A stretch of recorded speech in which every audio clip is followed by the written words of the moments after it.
चलिए खबरों में आगे बढ़ते हैं। ब्रेकिंग न्यूज आपको बताते हैं। मुख्यमंत्री का आज का कार्यक्रम क्या रहेगा, जरा ये जान लीजिए। पाली से बड़ी खबर है, आज मुख्यमंत्री पाली के दौरे पर रहने वाले हैं। तो बाली, सुमेरपुर और सोजत जाएंगे मुख्यमंत्री भजन लाल शर्मा।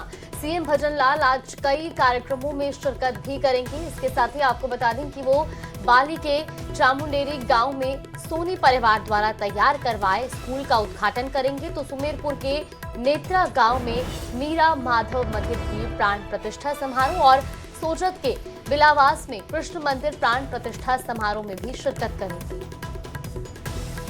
मुख्यमंत्री के साथ बीजेपी प्रदेश अध्यक्ष मदन राठौर भी कार्यक्रम में शिरकत करेंगे। तो आज पूरे दिन का कार्यक्रम जान लीजिए मुख्यमंत्री का। अपने दर्शकों को बता दें कि पाली का दौरा मुख्यमंत्री का है। इसके साथ बाली, सुमेरपुर और सोजत भी जाएंगे। तमाम कार्यक्रम वहां पर लगे हुए हैं। बाली के चामुंडेरी गांव में पहुंचेंगे और सोनी परिवार द्वारा तैयार किए गए स्कूल का उद्घाटन करेंगे। फिर उसके बाद मीरा माधव मंदिर में प्राण प्रतिष्ठा का कार्यक्रम, वहां पर शिरकत करना है। सोजत के बिलावास में कृष्ण मंदिर प्राण प्रतिष्ठा समारोह में भी शिरकत करेंगे। मुख्यमंत्री के साथ बीजेपी के प्रदेश अध्यक्ष मदन राठौर भी इस दौरान मौजूद रहने वाले हैं। तो मुख्यमंत्री के आगमन को लेकर सभी तरह की तैयारियां भी पूरी की गई हैं। नेत्रा में मीरा माधव मंदिर की प्राण प्रतिष्ठा समारोह में भी सीएम शिरकत करेंगी और आज उनके बाली, सुमेरपुर और सोजत में अलग अलग कार्यक्रम रहने वाले हैं और इन कार्यक्रमों में शामिल होने के बाद सीएम जोधपुर जाएंगे।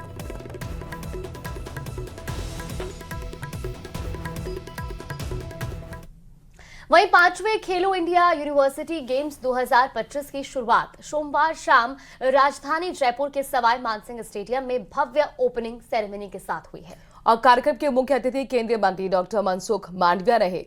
अध्यक्षता प्रदेश की मुख्यमंत्री भजन लाल शर्मा ने की, जबकि खेल मंत्री कर्नल राज्यवर्धन सिंह राठौर बतौर विशिष्ट अतिथि मौजूद रहे। इस बार 200 से ज्यादा यूनिवर्सिटीज के 7,000 खिलाड़ी इन खेलों में हिस्सा ले रहे हैं। 24 खेलों का आयोजन प्रदेश के 7 संभाग मुख्यालयों में किया जाएगा, जो युवाओं में खेल संस्कृति को बढ़ावा देगा। मुख्यमंत्री भजन लाल शर्मा और अन्य अतिथियों ने कार्यक्रम का उद्घाटन किया। कार्यक्रम में राजस्थान की लोक कला और नृत्य विधाओं का आकर्षक प्रदर्शन देखने को मिला है। इसके अलावा सैकड़ों ड्रोन के माध्यम से तकनीकी और माननीय देश के यशस्वी प्रधानमंत्री नरेंद्र मोदी जी के नेतृत्व में आपने देखा होगा, पहले कोई गेम होते थे, मेडल के लिए हमारी आंखें तरसती थी। टीवी पर बैठ करके रेडियो में सुनते थे कि उस देश ने इतने मेडल ले लिए, लेकिन जब भारत का नाम आता था तो मन में एक पीड़ा होती थी। लेकिन मैं धन्यवाद देना चाहता हूं देश के यशस्वी प्रधानमंत्री नरेंद्र मोदी जी को, जैसा कि हमारे केंद्रीय खेल मंत्री जी ने बताया कि हर साल जिस तरह से पूरे देश के अंदर भारत का जो नाम होता है, मन में प्रसन्नता होती है। स्वामी विवेकानंद जी ने कहा था 21वीं सदी हमारी होगी। युवा साथियों से कहा, उठो जागो और इस देश दुनिया पर छा जाओ।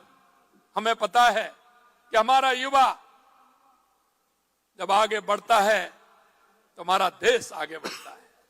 मैं ऐसे युवाओं को मैं बहुत बहुत धन्यवाद देना चाहता हूं।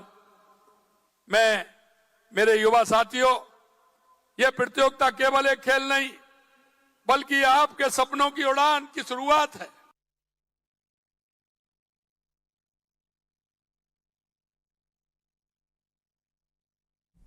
चलिए बढ़े आगे। राजस्थान में पंचायतों के पुनर्गठन और नई पंचायत समितियों की घोषणा के बाद पूरे राज्य में मिला जुला असर देखने को मिल रहा है। कहीं नई पंचायतों और पंचायत समितियों के गठन पर लोग जश्न मना रहे हैं, तो कहीं जगह ग्रामीण निर्णयों का विरोध करते हुए सड़क पर उतरने की तैयारी में है। एक रिपोर्ट देखिए।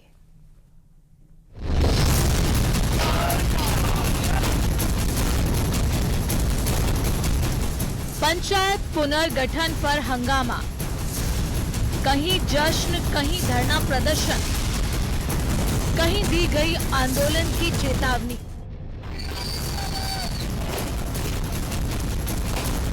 प्रदेश सरकार के फैसले के साथ ही अब इस मुद्दे पर अलग अलग रिएक्शन सामने आ रहे हैं। सबसे पहले बात करते हैं बारां की, जहां नाहरगढ़ और केलवाड़ा को नई पंचायत समितियों का दर्जा मिलने के बाद लोगों ने आतिशबाजी कर खुशी मनाई। अब 12 जिले में कुल 10 पंचायत समितियां होंगी, जबकि 49 नई ग्राम पंचायतों के गठन के बाद कुल संख्या 280 पहुंच गई है। पंचायतों की संख्या बढ़ने के साथ बजट, पद और रोजगार भी बढ़ेंगे। एक तरफ खुशी है तो दूसरी तरफ कई जिलों में भारी विरोध भी सामने आ रहा है। नागौर जिले के हनुमान नगर गांव में ग्रामीणों ने 350 वोटरों को 2 अलग अलग पंचायतों में बांटने के खिलाफ आवाज उठाई। गुस्साए ग्रामीणों ने डेगाना तहसीलदार को मुख्यमंत्री के नाम ज्ञापन सौंपा और कहा कि एक ही परिवार को 2 पंचायतों में बांट देने से राशन कार्ड, आधार और सरकारी कागजों में भारी दिक्कतें होंगी। ग्रामीणों ने मांग की है कि सभी को खींवताना पंचायत में शामिल किया जाए, वरना आंदोलन होगा। इसी तरह झुंझुनू जिले के हीरवाना गांव के ग्रामीण भी विरोध की तैयारी में हैं। ग्रामीणों का आरोप है कि राजनीतिक द्वेषता के चलते उन्हें दूर स्थित गड़ला कला पंचायत में जोड़ा गया, जो 10 से 15 किलोमीटर दूर है, जबकि उनकी पुरानी पंचायत मैनपुरा सिर्फ 500 मीटर दूरी पर है। लोगों ने चेतावनी दी है कि अगर मांगे नहीं मानी गई तो पंचायत चुनाव का बहिष्कार और बड़ा आंदोलन किया जाएगा। अभी हाल फिलहाल में जो नवगठित पंचायतों का गठन किया गया है, उसमें हमारी पंचायत जो मैनपुरा में हमारा हिरवाना गांव था, उसको गड़ला कला के साथ जोड़ दिया गया, जबकि गड़ला कला की दूरी हिरवाना से करीब 15 से 17 किलोमीटर है, जिसमें एक पूरी पंचायत और एक बड़ी नदी को पार करके हमको जाना होता है। नवगठित ग्राम पंचायतें बनी हैं। इसमें हमारी पुरानी ग्राम पंचायत मैनपुरा थी, लेकिन अब नई संशोधित बनी है। इसके अंदर हमारे गांव को गड़ला कला से जोड़ दिया गया, जबकि गड़ला कला की हिरवाना से जो दूरी है वो 17 किलोमीटर की दूरी पड़ती है और मैनपुरा है ये केवल 500 मीटर की दूरी पर है। तो सबसे बड़ी दिक्कत तो यह है कि हमें एक पूरी पहाड़ी को पार करके, एक नदी को पार करके और वहां तक जाना पड़ता है। वहीं डूंगरपुर में भटवाड़ा गांव के ग्रामीणों ने कलेक्ट्रेट पर प्रदर्शन किया। उन्होंने कहा कि साकर खाइया पंचायत से 50 फीट दूरी पर है, जबकि उन्हें 5 से 6 किलोमीटर दूर की वालाई पंचायत में जोड़ दिया गया, जिससे ग्रामीणों में रोष है। गांव वालों ने मुख्यमंत्री और पंचायत राज मंत्री के नाम ज्ञापन सौंपा। हमारा गांव जैसे नई पंचायत बनी है साकर खैया, उसमें बटवाड़ा रेवेन्यू साकर खैया से 50 फीट दूरी पर है, उसको ले जाकर वालाई पुरानी पंचायत में जोड़ा गया है, तो जिसकी दूरी 5 किलोमीटर है। उधर दौसा जिले के बड़ियाल कला में पंचायत समिति बनाने की मांग ने बड़ा रूप ले लिया है। सैकड़ों ग्रामीणों ने धरना प्रदर्शन शुरू कर 3 दिन का अल्टीमेटम दिया है। ग्रामीणों की चेतावनी है कि अगर मांग नहीं मानी गई तो दिल्ली मुंबई नेशनल हाईवे जाम किया जाएगा। राज्य भर में पंचायत पुनर्गठन के फैसले ने जहां कई क्षेत्रों में विकास की उम्मीद जगाई है, वहीं प्रशासनिक दूरी बढ़ने और सुविधाओं में कठिनाई के विरोध में कई जगह असंतोष भी उभरकर सामने आया है। अब सबकी नजर प्रशासन और सरकार के आगे की कार्रवाई पर टिकी है। Bureau report, news 18 Rajasthan. और सिर्फ खबरों में आगे बढ़ते हैं। एटीएस उदयपुर और सलूम्बर जिला मुख्यालय पुलिस स्पेशल टीम ने अवैध नकदी को लेकर बड़ी कार्रवाई की है। दोनों टीमों ने रोडवेज बस से सवार 2 युवकों से 46 लाख रुपए की नकदी बरामद की है। जानकारी के मुताबिक सड़क सुरक्षा अभियान के तहत जिले के केवड़ा पुलिस चौकी के सामने नाकेबंदी चल रही थी। नाकेबंदी के दौरान डीएसटी टीम के जरिए मुखबिर को सूचना मिली और एक रोडवेज बस उदयपुर से बांसवाड़ा जा रही है। बस में 2 युवकों के पास पैसों से भरा बैग है। मौके पर डीएसटी की टीम सलूम्बर और एटीएस यूनिट उदयपुर की रवाना हुई है रोडवेज बस को चेक करने के लिए। बस में 2 संदिग्ध मिले हैं, हालांकि पुलिस जाब्ते को देखकर वो घबराने लगे। इनकी तलाशी ली गई तो उनके पास से पैसों का भरा बैग भी मिला। नकदी के बारे में पूछने पर कोई संतोष जवाब नहीं दे पाए। बैग में आपको बता दें कि 500 रुपए की नोटों की कुल 92 गड्डियां थी। नकदी जब्त कर दोनों आरोपियों को पुलिस ने गिरफ्तार कर लिया है। नकदी कहां से ले जा रहे थे, किसको देने वाले थे, ये तमाम सवाल अब पूछे जा रहे हैं।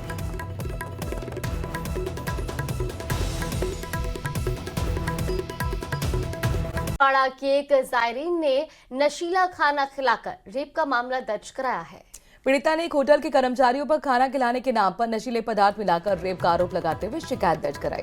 जायरीन पीड़िता ने आरोप लगाया है कि युवक ने उसकी अश्लील फोटो और वीडियो बनाया, 2 साल तक ब्लैकमेल किया। इसे लेकर भीलवाड़ा पुलिस को इसकी जानकारी दी गई। इसके बाद 0 नंबर के FIR दर्ज करके क्लॉक टावर थाना पुलिस में ट्रांसफर की गई है। मुकदमा दर्ज कर लिया गया है और जांच शुरू हो गई है। जियारत के लिए कोई महिला यहाँ आई थी और यहाँ ये दरगाह क्षेत्र से क्लॉक टावर थाना क्षेत्र में किसी होटल में रुकी थी, जिसके साथ में गलत काम हुआ।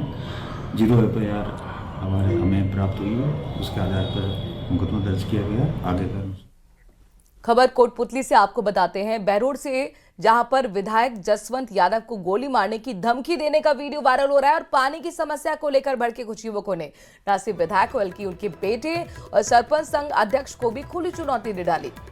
तो शिकायत SP तक पहुंच चुकी है और अब पुलिस धमकी देने वालों की तलाश में जुट गई है। फिलहाल ये वीडियो भी आपको दिखा रहे हैं। ये वीडियो जो कि अब सोशल मीडिया पर जमकर वायरल हो रहा है। दरअसल गांव में पानी की समस्या को लेकर धमकी दी गई है और गाली भी इस वीडियो में दी गई है। मोहित यादव ने कोटपुतली बहरोड SP को शिकायत दी है, जिसके बाद अब इस पूरे मामले पर संज्ञान भी लिया जाए।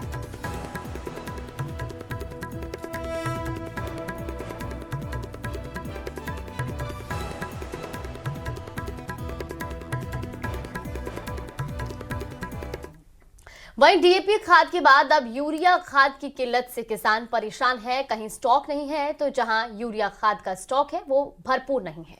लिहाजा जितनी भी यूरिया खाद है उसे पाने के लिए किसानों की लंबी लंबी कतारें लगी हुई हैं। इटावा से कुछ ऐसी तस्वीरें आपको अब दिखाते हैं।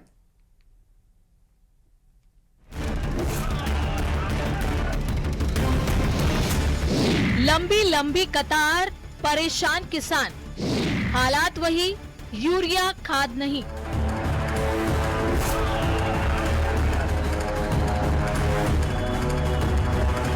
सब उस जद्दोजहद का हिस्सा है जो यूरिया खाद पाने के लिए की जा रही है। इटावा की मार्केटिंग सोसाइटी समिति में लंबी लंबी कतारें लगी हैं। इन सब के बावजूद समितियों में लिमिटेड स्टॉक होने के चलते किसानों को भारी परेशानी का सामना करना पड़ रहा है। ऊपर से इटावा उपखंड में करीब 1 पखवाड़े बाद यूरिया खाद पहुंचा है।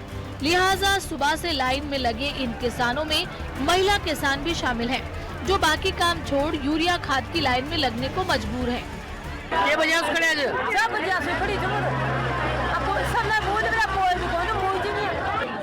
रात के 2 बजे अच्छा और 6 बजे का फिर भी खड़ा था। 11 बजे खाए भी साहब कोई नहीं, भूखा बाजी कोई नहीं खाया, नहीं कोई नहीं खाया, नहीं करी अपना। हालांकि मार्केटिंग सोसाइटी और ग्राम सेवा सहकारियों समेत निजी डीलरों के यहां करीब 10,000 से ज्यादा यूरिया के कट्टे पहुंचे हैं, जिनका वितरण कृषि विभाग के अधिकारियों की देखरेख में किया जा रहा है। हर किसान को ज्यादातर 5 कट्टे दिए जा रहे हैं, लेकिन अब भी डिमांड ज्यादा है और स्टॉक कम। ऐसे में खेतों को बुवाई का इंतजार है और किसानों को यूरिया खाद का। इटावा से हिमांशु मित्तल के साथ ब्यूरो रिपोर्ट, न्यूज़ 18।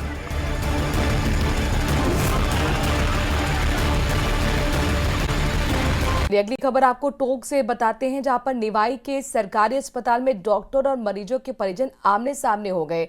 एक चोटिल बालिका को काफी देर तक इलाज नहीं मिलने से गुस्सा गए परिजन और इसके बाद कहासुनी डॉक्टर के साथ हो गई, जिसके बाद लापरवाही के आरोप लगाते हुए अस्पताल के मुख्य गेट पर जमकर नारेबाजी हुई। इधर डॉक्टर अभद्रता के विरोध में कार्य बहिष्कार कर निवाई थाने पहुंचे और पूरे मामले की रिपोर्ट भी दी है। फिलहाल तस्वीरें भी आपको दिखा रहे हैं।